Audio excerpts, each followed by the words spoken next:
ማንቁርቷን ይዞ ገደላት ማንቁርቷን ይዞ ወዙዞ አሰቃይቶ መሬት ለመሬት ሰማይ ለምድር አድርጎ አንቆ ማንቁርቷን ገደላት በጣም ልብ ይሰብራል ዳኒና ኤደን በስተመጨረሻ ተለያዩ ኤደን እንዳንተ አይነት አረመኔና ጨካኝ እንዲሁም ደግሞ በሚስቱ ላይ የሚቀልድ በፍቅር የሚቀልድ እንዳይቻላውቅም እናም ከዚህ በኋላ አንተን አልፈልግህም በቃኝ በቅተኛል አስጠልተኛል ብላ አምራ ተናገረች አባባን ካሌብ ልጄ አይደለህም እኔ እንዳንተ ሰነፍ ልጅ የለኝም ስለዚህ ከዚህ በኋላ ከገዛ ቤት የውጡልኝ ሰልችታችሁኛል በቃችሁ እያለ መራራ ሐዘን ተናገረም ትሁት ዳኒን እኔ ድሮውንም ነግሬህ ነበረ ቢያንስ ኤደንን ካተረፍክ እሱም ጥሩ ነው ብዬ አስቀድሜ ነግሬህ ነበር አንተ ግን ካንዳቸው እንኳን አልሆንክም ምክንያቱም እንዴት አባወራ ቤት በገዛ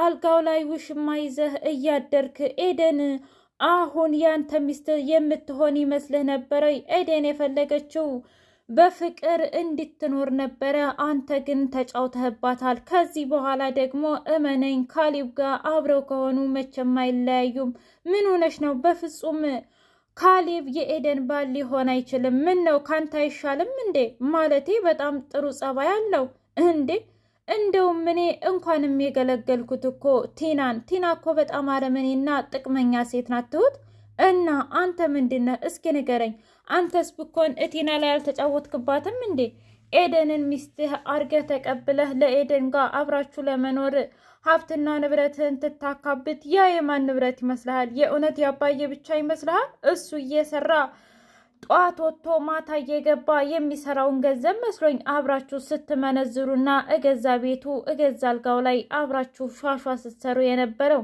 ከዚህ በኋላ ተሰማኛለህ እንደውም ካሌብ በጥፉ ቢበቀልህም እመነኝ ምንም አይደንቀኝም ቆይ አንቺ ሴትዮ እውነት ጤነኛ ነሽ ወይስ ደግሞ ከሃዲ ነሽ ምን ማለት ፈልገህ ነው ተሰማኛለህ አሁንስ እየጣላሁሽ ነው ትሁት አንተ ጠላህ ወደርክ ምን ታደርግልኛለህ እመነኝ እኔ እንደውም እንዳንተ ሴራና ተንኮል እኔ ምንም አላደረኩም እኔ እንደውም ጥሩ ምክር ነው የሰጠሁት ነገር ግን በፍጹም ኤደን ላንተ አትገባም ብላ አስረግጣ ነገረችው ኤደን ካሌብን ተሰማኛለህ ከዚህ በኋላ አንተና እኔ ፍቅረኛሞች ነን ኤደንንና ይቅርታው ካሌብን ዳኒንና እንዲሁም ደግሞ ቲናን እናሰቃያቸዋለን ብላ ካሌብና ኤደን ፍቅረኛሞች ሆኑ በጣም ደስ የሚለው ዜና ከዚህ በኋላ ፍቅራችንን እያጣጣምን ዳኒንና ቲናን አሳብደንና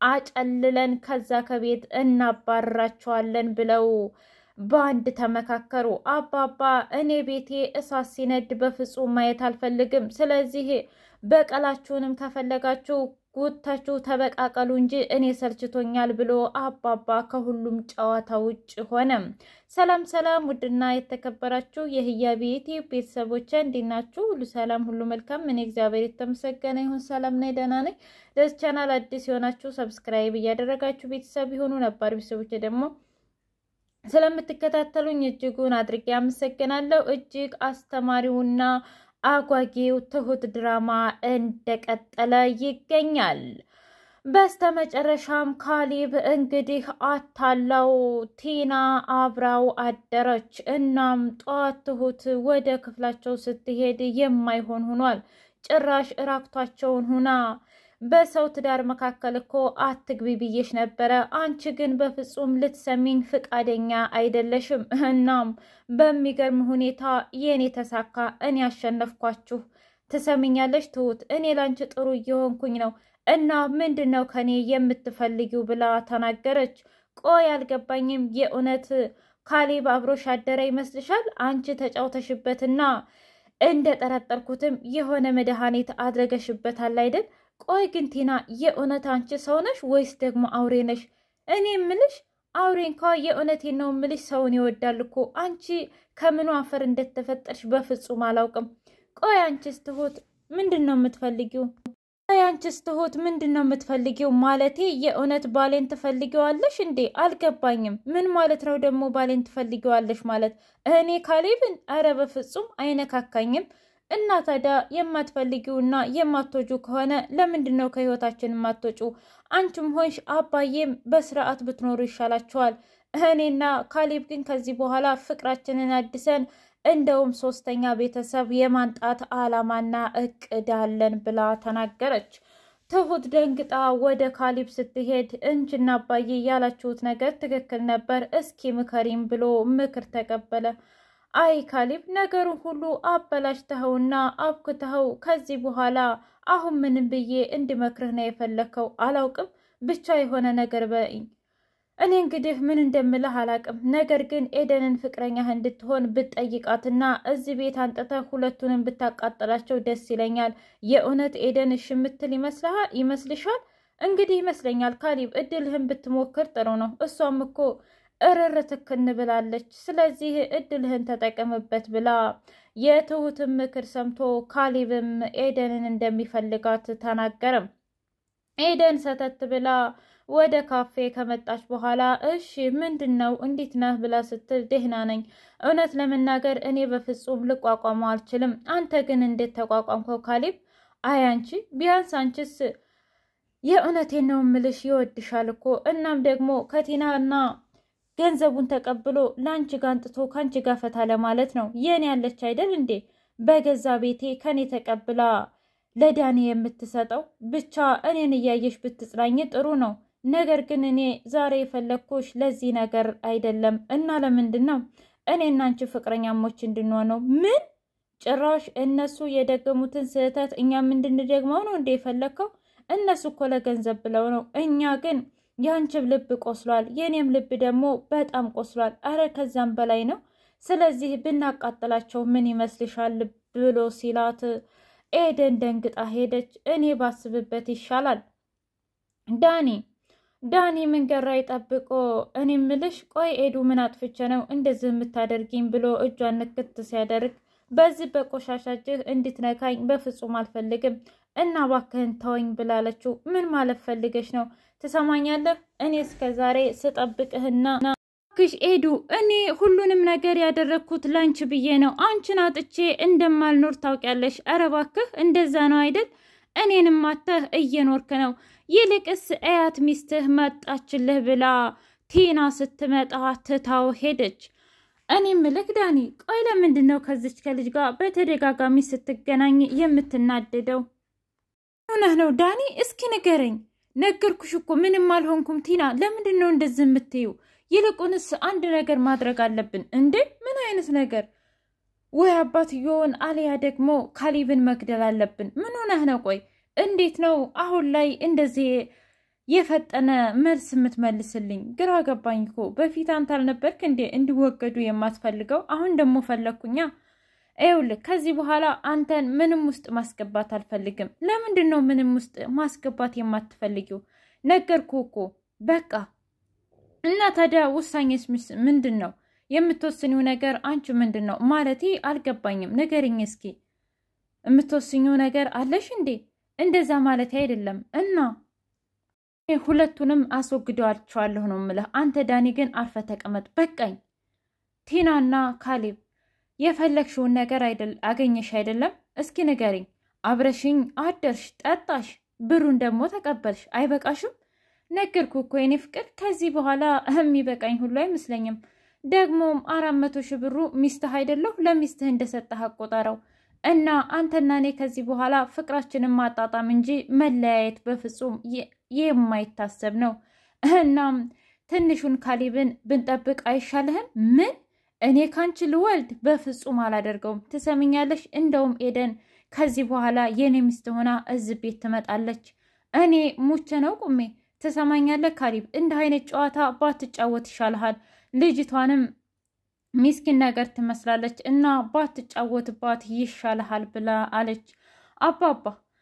አባባ በጣም መሮት። እናንተ ሰዎች በቃ መቼም አትሄዱም አይደል? እዚህ ተዘዝፋችሁ እስተመቼ ነው ብሎ አለ። ከዛ አባዬ ትክክል ነው አትወጡም እንዴ ብሎ ሲል ዳኒ ብድግ አለና ትሰማኛለህ ካሌብ? አንተ ስላልክ አልወጣም ግን አባዬ ካለ ግን እወጣለሁኝ አይ እንደዛ ማለት አይደለም መውጣት ያለብህ ካሌብም ሁላችሁም ናችሁ በቃ እኔና ትሁት እዚህ ቤት መኖር እንችላለን ከዛ ካሌብ ደነገጠ አባዬ ምን ሆነህ ነው ነገርኩህ እኮ በእኔ መንገድ ተመራ ብዬህ ነግሬህ አንተ ግን በራስህ መንገድ ተመራህና ነገሮችን በሙሉ አቦካህብኝ በቅቶኛል እባክህ አባዬ አትበለኝ ከዚህ በኋላ ዳኒ አባባን ሄደና ይቅርታ ጠየቀው አባዬ እንደ ብዙ ነገር እንዳሰቃየው አውቃለሁ እናም እውነት ፊታችንን እንደማታይም ደስተኛም እንዳልሆንኩ በጣም ባርጌ ጠንቅቄ ያውቃለሁ ነገር ግን አንድ ነገር እንድታደርግልኝ እፈልጋለሁ ምንድነው እሱ ማለቴ በቃ ቢያንስ የ15 ቀን እድል ስጠኝና ከዛም በኋላ ሁሉንም ነገር እኔ ላደርግ እችላለሁኝ እና ቤትም እንድንከራይ ተሰማኛለህ ዳኒ ቢያንስ አንተ ብዙ ነገር አድርገህልኛል እናም ለዚህ እሺ ብርም ሆነ ቤትም እስከምታገኙ ልታገስ እችላለሁ ግን የመጨረሻ እባክህ ልጅ ይዘህልኝ ውጣ ብሎ አለው እሺ አባዬ ስለ ሁሉም ነገር አመሰግናለሁ ብሎ አለ ካሌብና እንግዲህ ኤደን እጅ ለእጅ ተያይዘው ሲመጡ ከዛም በኋላ እጅጉን ደነገጠ ዳኒ በቃ እያቅለሸለሸኝ ነው ብሎ ሲል ኤደን ብድግ አለችና ምን ነው እንዴ ወንድ አይደለህ እንዴ መቼስ የሚያቅለሸልሽህ አርግዘህ አይሆን ያው ማለት አይገኝም ወይስ ደግሞ ሌላ ሰው አረገዘ ብላ ባሽሙር ተናገረች መንገር ጠበቀና ቆይ ምን እያደረግሽ ነው አይ አይልክ እንግዲህ ዳኒ ትንሹን በቀል እየተበቀልኩ ነው ይህ ያውን በትንሹ ነው ቆየ እውነት ካሌብን ወደሽው ነው ምን አገባህ ልውደደው አልውደደው በዛ ላይ ደግሞ አንተ ብዙ ነገር እንዳሰቃየኸኝ አታውቅም እኔ ካንተ ምንም ነገር አልፈለኩም ነበር አብረን እንኑር ህይወታችንን እናጣጥም ነበር ያልኩህ አንተ ግን ሀብትና ገንዘብ ፈልገህ ሂደህ ተጫወትክብኝ በላይ ላይ ሌላ ሰት ከመደረብህ አንፃር እሱም ብቻ ሳይሆን እና አባባን የመሰሉ ንጹህ ሰዎች እንደዚህ ስለጎዳቸው እኔ ራሱ እበቀልሃለሁ ብላ ሄደች እናም ዳኒና ካሌብ እያወሩ ባለበት ሰዓት እኔ ምልህ ምን ሆነህ ነው ዛሬ ተቀያይረሃል ሳለው ትሰማኛለህ ካሌብ እኔ በኤደን ሲመጡብኝ አልወድም እናም ብትረጋጋ ይሻልሃል አለው እኔ ምን አደረኩኝ ትሰማኛለህ እንደውም እኔ ምንም ነገር አላደረኩም እና ደግሞ ኤደን በጣም ምርጥ ልጅ ናት ከፈለገችኝ እኔ ግን አልፈለኳትም እሷ ግን ሳትፈልገኝ አትቀርም ብሎ ሲል ጭራሽ ሲሎን እንቅ አደረገው ከዛ ካሌብም እኔ እኮ አንተን ፈርቼህ አይደለም አክብሬህ ነው እንጂ ብሎ ሁለቱም ተናነቁ ማን ማንን እንደሚያሸንፍ አታውቅም ስለዚህ እኔ እንደውም ምንም ነገር አላደረኩም እና ከወደደች ደግሞ እንቀጥልበታለን ብሎ አቃጠለው በስተመጨረሻ ቲና እንግዲህ ባሌ እያለች ብትለፈልፍም ካሌብ ግን ማንቁርቷን ይዞ እየወዘወዘ አልጋዋ ላይ ጣላት ውድ የህያቤ ቤተሰቦች የዛሬው ይህን ይመስል ነበር